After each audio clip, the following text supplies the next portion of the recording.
All right, so this segment is going to be about TJ Hockenson and why I think that TJ Hockenson is just he's a player we need to be taking a little bit more seriously. I know he's not cool yet. He's not somebody that has a lot of wind in his sails yet. But it doesn't make any sense that he doesn't. So I'm just going to read off some information and some tweets here. And, if you don't follow me on Twitter at 50 Shades of Drunk, I've realized that I put a lot of really good information on Twitter and then somehow I don't ever get it onto the podcast or onto the feed. But I want to start focusing on that a little bit more. So number one, he's got Kirk Cousins passing the ball. You know what that means. I mean, if you dude's had 8 straight seasons of 25 plus passing touchdowns, only the 5th player to ever do that. 66.8% career completion percentage, 37,000 passing yards. That's Kirk Cousins numbers. But let's go ahead and talk about TJ Hockenson. So in a PPR points per game, people want to Travis Kelce, amazing, 19. TJ Hockenson had 13.3 last season. That's more than George Kittle, who had 13, and that's more than Mark Andrews, who had 12.7. So points per game, PPR, full PPR, he was better last season. One of the main arguments you'll hear against him, though, and you'll hear it by smart people, and it's a smart argument, which should throw up the red flags immediately, in my opinion, is the yards per route run, things like that. Oh, he didn't have as many yards per route run.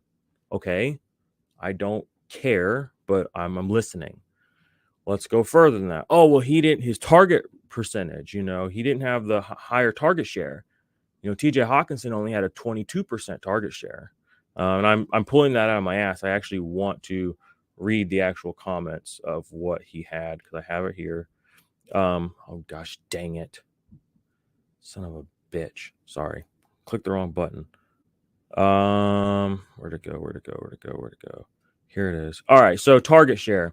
In 2022, 22% target share went to TJ Hockenson, okay, when he was with the Vikings. In 2022, a 27% target share went to Mark Andrews. So, whoa, Jordan. Obviously, you nincompoop. Mark Andrews is the better player for fantasy. He had a higher target share, and he had a higher yards per route run. Jordan, you fool. And, I'm fine with that. I'm a goofball. Man, I didn't know all that stuff. But I'll do the research. People will throw these numbers out at me, and I'll go do the research. So I did the research. So I said, okay, 27% target share for Mark Andrews. What does that mean in actual targets to the player? Because the offenses are vastly different. Okay, vastly different. These are those intangible qualitative variables. And I said, what's a 22% target share mean for TJ Hockenson? Raw numbers only. So I went that and did the math. So if you do the math in the offense that TJ Hockenson was in, they threw 672 times, and he had a 22% target share on that. And then Mark Andrews, his offense threw 488 times. He had a 27% target share. But if you do the raw numbers, if you do the math, there's a 10 plus, I think it's like 11 target advantage to TJ Hockenson. So even with the extra yards per route run metric and the 5% increased target share, big stuff. He has 10 less raw targets to work with. Fantasy football is a game based on accumulation of stats, receptions, yards, touchdowns, essentially, if you want to boil it down to that. Not yards per route run, not shares. These things are meant to be factors on the outside we can look at and maybe make adjustments for. These are not meant to be used in lieu of points, in my opinion, or the metrics that score points. So why am I circling? Why am I just going on and on about this? Because in every single smart dynasty circle that exists right now, I've looked at them. I see them. Okay. Right now at this moment, it'll probably change very soon because enough people have kind of started speaking up on this. But he's not the second. He's not even the third tight end for a lot of people. Why? Because he doesn't hit those random auxiliary metrics that Kyle Pitts and Mark Andrews and O.J. Howards of the past hit. What does he do? So let's talk about what TJ Hockenson does do. And I'm just, again, I'm just a pleb. I'm just going to go right back to just the raw numbers of last year because everyone wants to make it about Mark Andrews, which is fine. I love Mark Andrews. Don't get me wrong. But who's better, Mark Andrews or TJ Hockenson?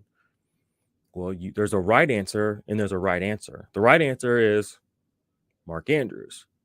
But the actual right answer, TJ Hockenson last year had 8.6 targets a game, 6 receptions a game when he got to the Vikings. That was with Justin Jefferson gobbling up targets. That was with Dalvin Cook still being a pass-catching running back. And that was with Adam Thielen still on the team. Mark Andrews has beaten those numbers in his career. He's been in the league 5 years. One time without Lamar Jackson.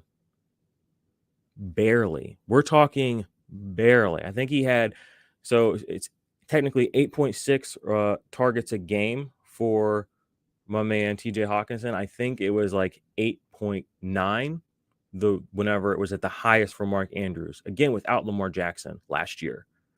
6 receptions a game, identical at his best.